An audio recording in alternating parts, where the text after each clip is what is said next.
Sir medical కాలేజీల విషయంలో కూడా మీరు వచ్చి 100 డేస్ కూడా కంప్లీట్ కాలేదు. అంటే లాస్ట్ గవర్నమెంట్లో తీసుకొచ్చిన మెడికల్ కాలేజీలు ఆగిపోతున్నాయి. తర్వాత మెడికల్ సీట్స్ అన్ని ఆయన ఇచ్చిన జీవో ఒకసారి చదువుకోమని. ఆయన ఒక జీవో ఇచ్చాడు, ఆయన ముఖాన్ని తగిలిస్తా రాష్ట్రాన్ని తిప్పేదానికి. ఆ జీవో పెట్టి ముఖంలో తగిలిస్తే ఆ జీవోని కాకుండా ఏం అమలు చేసావో చెప్పాలంటే పని. నేను స్ట్రైట్ కోసం అంటే ఆయన బాడీకి గట్టేసి తిప్పుతాం ఆ జీవోని. ఏ జీవో ఇచ్చాడో మీరే చదువుకోండి ఒకసారి పేపర్ వాళ్ళు. మీరు కూడా చదివితే మీకు కూడా ఒక ఐడియా వస్తుంది. అప్పుడు నేను చెప్తాను. ఇలాంటి నేరస్తులకి నేను చెప్పేది ఏంటంటే, బాబాయిని చంపి నారాసుర రక్త చరిత్ర పెట్టేసి తప్పించుకోవాలని ప్రయత్నం చేస్తే అన్నిటిని జరగవు. ఎన్ని తప్పుడు పనులన్నీ చేసి వేరే వాళ్ళ మీద దోసేయాలనుకుంటే జరగవు. ఆ రోజులు అయిపోయినాయి. చెవికి కట్టి చూపిస్తాను ఊరంతా తిప్పి పిచ్చి పిచ్చిగా అనుకుంటున్నా. ఏం చేసావో అన్నీ కూడా అంత ఈజీగా ఆలోచించద్దండి. నోటుకొచ్చేట్టు మాట్లాడడం. నిన్న ఏం చేశారో అది మర్చిపోయి ఈరోజు దాని మీద వాళ్ళు విమర్శించే పరిస్థితికి వచ్చారు. ఆ జీవో ఒకసారి చదువు, నేను చెప్పను. చెప్తే మీకు రహస్యం పోతుంది, సీక్రెట్ పోతుంది. You read that. What issued the GO in private colleges, you read that, then మాట్లాడదాం. పబ్లిక్లోకి పర్టికులర్గా ప్రభుత్వం మీద ఒక నెగిటివ్ ప్రచారం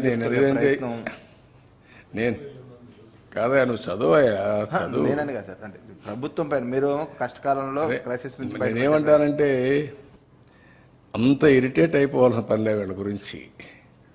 ఇరిటేట్ అయిపోతే వచ్చేది కూడా ఏం లేదు. వీళ్ళు చెల్లని కాసులు ఇవే చేస్తారు. నేరస్తులు ఏమంటారు, ఇదే చేస్తూ ఉంటారు.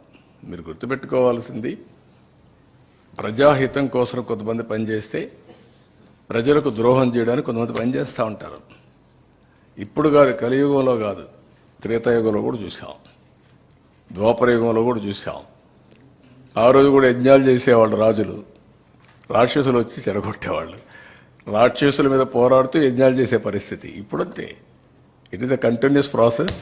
Will fight it out. కృష్ణానదికి వరద వచ్చినప్పటి నుంచి లాస్ట్ 20 డేస్గా అమరావతి పైన మళ్ళీ ఒక నెగిటివ్ ప్రచారాన్ని అయితే వైసీపీ కావచ్చు, దాని అనుబంధ సంస్థలు చేస్తున్న పరిస్థితి. అంటే పర్టికులర్గా ఈ ముంపు ప్రాంతంలో రాజధాని అవసరమా, చేయడానికి లక్షల కోట్లు ఖర్చు పెట్టాల్సిన పరిస్థితి. ఈ టైప్ ఆఫ్ వర్డ్స్ వైసీపీ నేతల నుంచి పర్టికులర్గా వస్తూ ఉన్నాయి. ఈ తెలివైన మేధావుల్ని చెన్నైని మార్చేయమనండి, బెంగళూరు సిటీని మార్చేయమనండి, బాంబే సిటీని మార్చమనండి, హైదరాబాద్ సిటీని మార్చమనండి. బుద్ధి జ్ఞానం ఉంటే మాట్లాడడం మానేయమనండి. బుద్ధి జ్ఞానం లేకపోతే మాట్లాడమనండి. మీ ఇంటి మీద నీళ్లు వస్తాయని ఆకాశంలో పోతావు నువ్వు. ఇంటికి నీళ్లు రాకుండా చూసుకోవాలి. ఊరికే మర్యాద చెప్తే మర్యాద కూడా లేదు వీళ్లకు. మర్యాద తెలుసుకునేది నేర్చుకోవాలి. ఇంకొకసారి మాట్లాడితే ఆ నాలుకలు తాళాలు వేయాల్సి వస్తుంది. వాట్ నాన్ సెన్స్, ఏంటి తమాషగా ఉంది. ఇన్నింటి వాస్తవాలు లెక్క పెట్టుకుంటూ రాజకీయం కోసం అసహ్యమైన రాజకీయాలు చేస్తారా మీరు? కకృతి రాజకీయాలు పడతారా మీరు? మాట్లాడేవాళ్ళు లేరని మీ ఇష్ట ప్రకారం మాట్లాడతారా? విషం కక్కుతారా? ఎందుకంటే విషం కక్కడం? విశాఖపట్నం ఉదేమైంది? నేను పులివెందుల్లో పెడితే ఏమవుతుంది? తిరుపతికి ఫ్లడ్ రాలేదా? ఏ సిటీ సేఫ్? ఏ సిటీ సేఫ్? నెల్లూరు రాలా? What are you talking? Krishna Godavari ఎక్కడుంది? రాజమండ్రి ఎక్కడున్నాయి? కర్నూలు ఎక్కడుంది? మోస్ట్ అప్పర్ రీచ్లో ఉండే కర్నూలు ఏమైంది? కర్నూలు కొట్టుకుని పోయే పరిస్థితి లేదా? బుద్ధి జ్ఞానం ఉండాలి మాట్లాడాలంటే. మీరు చేసిన ఏదో పనులకి ఒక మాటలో చెప్పాలంటే నేల మీద ముక్కు పెట్టి రాసుకోవాలి. మీరు తప్పుడు పనులు చేసి కొంచెం పాలిష్డ్గా మాట్లాడుతున్నాం. పాలిష్డ్గా మాట్లాడితే వాళ్ళకి ఎక్కదు. ఎక్కని వాళ్ళకి ఏం చేయాలో కూడా చేసి చూపించాల్సిన అవసరం ఉంది. అదే జరుగుతుంది రేపు. మొన్న చూశారు మీరు, అక్కడ పోతే వీళ్ళని ఏం చేశారు. అదే జరగాలి ఈ రాష్ట్రంలో. కనీసం దిగారంటే మీరు నీళ్ళల్లో.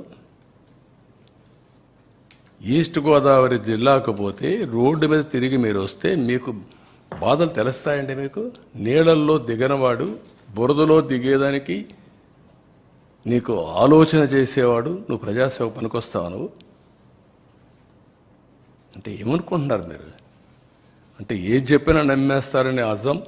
ఆ పేపర్లు పెట్టుకొని, తప్పుడు పేపర్లు పెట్టుకొని తప్పుడు ప్రచారాలు చేసుకుంటూ బతికిపోవాలనుకుంటున్నారు. ఆ ఆటలు సాగవు. అది గుర్తుపెట్టుకోమని హెచ్చరిస్తాను.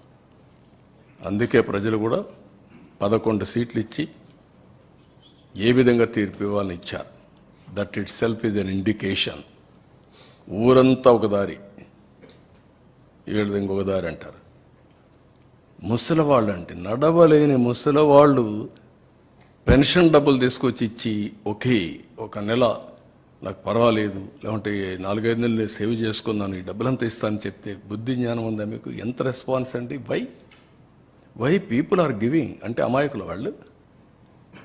ఒక విపత్తు వచ్చినప్పుడు ప్రవర్తించవలసిన తీరది. వాళ్ళు మనుషులు, నువ్వు మనిషి కాదు కాబట్టి, ఈ పార్టీ మనుషులు కాదు కాబట్టి ఇష్ట ప్రకారం మాట్లాడుతున్నారు, మానవత్వం లేకుండా మాట్లాడుతున్నారు, పుండు మీద కారం చల్లెట్టు.